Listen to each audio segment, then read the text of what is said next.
Gipasalig ni Lapu-Lapu City Mayor Cindy King Chan nga tumano nila ang anti-EPAL policy. Ubos sa Memorandum Circular No. 2026-006, gimanduan ang tanang local government units ug DILG offices sa pagtangtang sa mga pangan ug hulagway sa mga government officials sa tanang government-funded projects, programs, activities ug properties.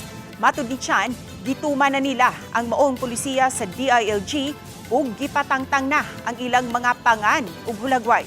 Sa pagsubay sa Balitang Bisdak News Team ning si Manaha, sa mga government-funded properties, ilabi na sa mga service vehicles, lakip na sa mga tarpaulin nga gipangbitay sa kadalanan, nabantayan namo nga wala nay napatik nga mga pangan ug hulagway sa mayor.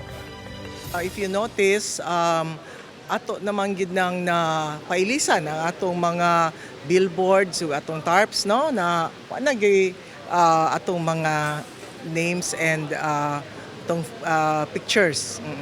So we were one of the first to advocate on that when it became an issue.